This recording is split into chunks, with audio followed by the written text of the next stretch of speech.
Another cool combination, we're going to use a rare and an epic to do the most healing you've ever seen, the most protection on our team you've ever seen, more than a legendary can do, and it's a really cool combo because it's a very useful epic hero and a very useful rare hero. You've seen me play both of them. Now we're putting them together to tackle the ancient battlefield, and you know how hard the ancient battlefield hits, like extremely hard. So we need this protection, we need this healing, really easy comp. If you're not doing Ancient Battlefield 9, this can help you out. And then we're going to go into Grave of Curse 9 as well and use them there. Here we go. Let's pay attention to the healing meters. That's what we want to see. I want to see those healing meters because we have Hexandra in the back healing. We've got Adolphus here, which he will be healing. We've got our main character in the front doing damage. He's in a flame spec, so he's not an ice spec. There he goes with his meteor strike.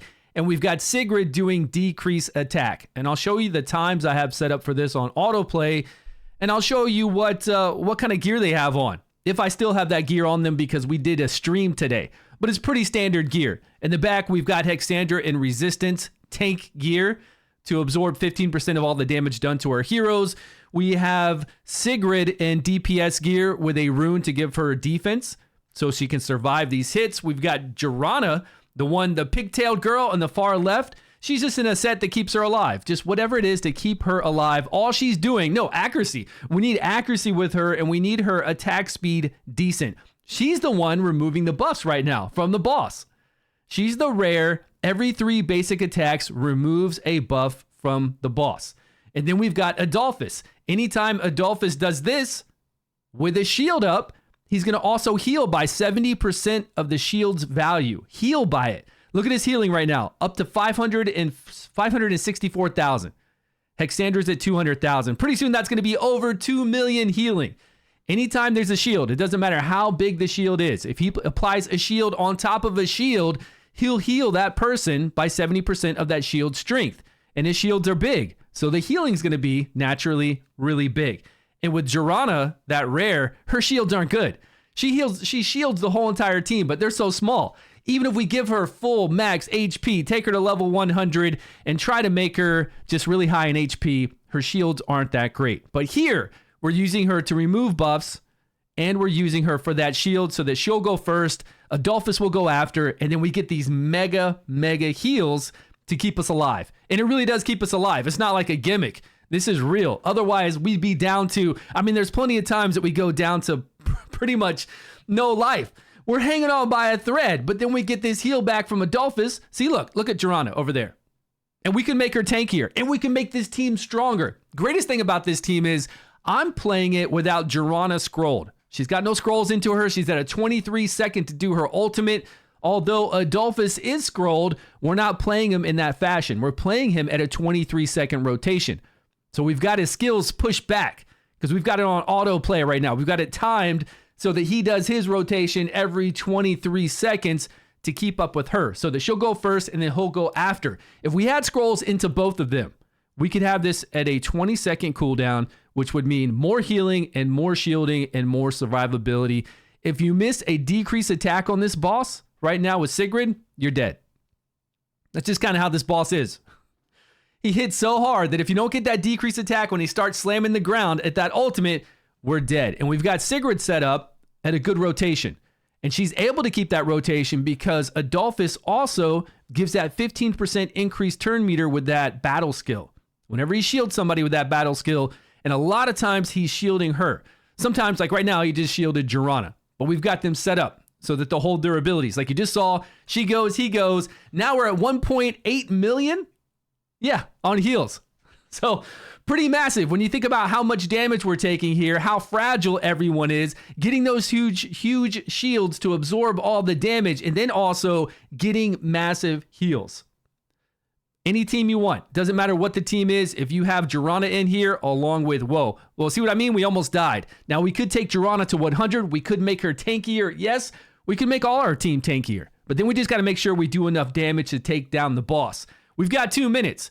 So with 2 minutes left, we could easily make our people tankier so that we don't have those close calls like this. But if you do miss this decrease attack, say you get it resisted, which I have gotten it resisted before, you're dead. And then sometimes I feel like the boss kind of cheats and hits harder than he should hit, even with all buffs removed. He kind of just cheats sometimes, and he hits really hard on this move because we didn't have decreased attack up just then. Did you see that? Sigrid fell behind, but luckily we had massive shields up, and we're about to get some crazy heals in just a minute. Right when these two go up, she was doing it right then. Would have been big shields. I'll show you the gear. I'll show you the time right now. I think the time is, and then we'll have to jump over on my account and show you the gear if I still have that gear equipped. Any DPS you want in the front, doesn't matter who it is, just make them a little bit tanky so you can get through it faster. If you got to make them tanky, the way to do that is defense percentage chest piece if you want to, defense percentage glove if you want to do that. I prefer going crit rate gloves, defense percentage chest if you need to be that tanky, and if you don't, then just do a defense, flat defense on their rune, on their left side rune. Try that out first. If they're still falling over, give them more defense and they'll be okay. Right now I've got Hexandra trying to alternate Hexandra's heal at a different time than when we do this, which I don't think it's really working. So I would just put Hexandra on full auto. Let her do whatever she's going to do. Let her do her ultimate whenever it's ready. I do have Sigrid at 16 and 18, trying to keep up with the boss. Although Sigrid's skill is only at 19 seconds. I have her scrolled, but she's not fast enough to keep up with 18 seconds with the boss. But every once in a while, we'll get that increased ultimate from Adolphus, from his battle skill. And then she'll kind of keep up. The way she'll keep up is because she's firing off early. She's firing off at 16 seconds in the very beginning and then kind of keeping up with it. So if she's a little late, she's got a little bit of room, a little bit of wiggle room there. And then sometimes she'll go a little bit earlier. And then I've got her on an 18-second rotation if she can be there. And then these two, since again, I don't have Jirana skilled, I put them at 17.5 and 22.5. Really, Adolphus is already skilled. He's at 20-second cooldown. If she was at 20-second cooldown, then we could be doing this rotation faster, more heals, more shielding, and it would be easier to do. But Jirana's in there to remove those buffs. That's her job. Every 3 basic attack, remove those buffs, and we've got the gyroscope, the spinner thing as her artifact to make her attack speed go up so she can throw that attack in there. Really no issues. She's been removing that, but you got to have accuracy on her to do that. Now we're coming into Grave of Curse. Grave of Curse is, I think, very easy. If you've been following any of my guides on Grave of Curse and you're using a rare team, you've got your main character is Frost doing shields. He's really fast. He's going to get those with all the new gear we have. He has a lot of attack to get that shield stronger, and then we just remove the buffs, decrease attack before the boss does his ultimate, and it looks just like this.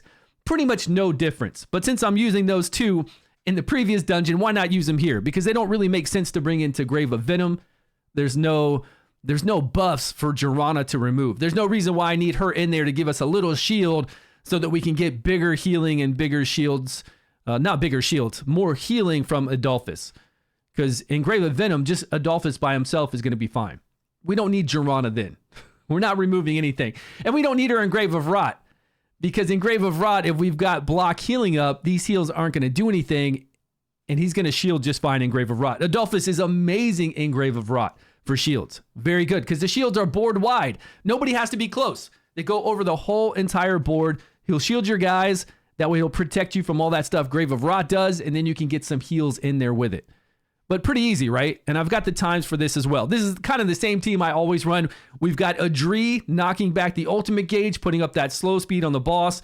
We've got decreased attack with Sigrid. We're trying to make kind of a 3-man, 4-man comp with our fire. No, we've got a 3-1 in here. With our fire and our poison 3-man comp to keep them a little stronger. On this dungeon and the previous dungeon, we always use Jirana's lead. 24% additional defense. Mitigate that damage. Even with a shield on, you still take damage based off of your defense. So with a higher defense, you're going to mitigate more damage and they won't eat into your shield as much. They won't go all the way past that shield and do damage to you.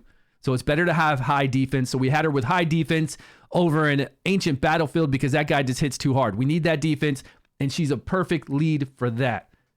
But that's it. We do the same thing. Take this boss down, down, down, down, rotation. Here are the times I have for Grave of Curse. Remember, Adri is going to knock back that ultimate gauge by 10% to up to 30% and put that slow speed on. So I've got them set at 18 seconds. Adri set at 17 seconds. So they'll fire off after her. And then I have 22.5 second intervals, which is long, but we're knocking back that boss so much that we need it to be out there. We needed to be further out, and this works fine. Let's check the gear we had in Ancient Battlefield, if we still have that same gear on. I don't think she does. She doesn't, and she just had defense here, defense there. She had this 2-piece set so she could have faster skill haste. She had this 2-piece set so she could have faster attack speed so that this passive could take effect. We've got this with additional attack speed so that, again, she can get this passive in there and do more damage. Then we've got defense and accuracy. You got to have accuracy on her. So all these have accuracy substats. Accuracy, nope, not there, but I would like it. I had accuracy substats on these two, which would give us a pretty high accuracy. Never had issues with it. We have her set up the same way I believe I had her set up before, except for here, I had defense, flat defense to protect her. And I don't think I ever had to put on a defense percentage chest piece, but if you need to, do it. It'll keep you alive. And then for him, I did. I had crit rate plus defense percentage chest, flat defense here, and we were getting that extra damage we need. He could be like that little tank taking some hits. We had her with the same exact gear she's got on right now with 350. So we're around 350 resistance, so we could resist that boss. Whenever he does that second ability, we need to resist it, so he takes 20% additional damage and deals 20% less damage. Really strong. Make sure you're always resisting that. And then Adolphus. He's in the gear. We've got him in the last video I did. This thing is set for him. We get defense, we get enlightenment, and we get additional shields when he does shields. This is the best artifact for him and for Nathaniel. Then come down here, we've got enlightenment because he does shields based off of enlightenment and attack, but a really high percentage of enlightenment. So get that enlightenment up high. We've got enlightenment chest piece, enlightenment rune. We're looking for enlightenment substats down here. He doesn't need accuracy. I don't know why I even have this on. I probably don't have a flat defense with enlightenment. So I put that on, even for 15. I don't know why. We probably should go with the defense. Regardless, drop that 15 and go for defense. We got crit rate here because we wanted to get some additional damage. If you're falling over, which I don't think this is the same gear. I think this is gear that I used on some other thing that I did today. So normally on this run, I would have defense percentage gloves here. 100% defense percentage gloves. Defense here, flat defense, enlightenment, and then anything with additional enlightenment up here. Because we don't need to get massive damage out of them. We're not trying to get this 3x3 damage. We just want to get the shields on our allies that can be as big as possible so we can get massive heals like we were doing for that over 2 million heals, and then we'll get really big shields. I think that's everyone. Do not forget to get a set like this to where you can absorb damage from everyone else. This 15% additional damage that they're taking from your team helps out massively. And this person being hit in the front isn't a big deal. They just get hit by a basic attack, and then the person with the highest attack will be hit with the boss. If you need a full breakdown on this boss, just go check out my other videos. I'm kind of going over it like you might already know it, like you might have already done this boss, but you might have questions. So ask me down below or come join us in Discord and look at those other videos. Thanks so much for watching, everybody. Appreciate your love, your support, your time. Please be good to everyone out there, and I will see you all in a video soon.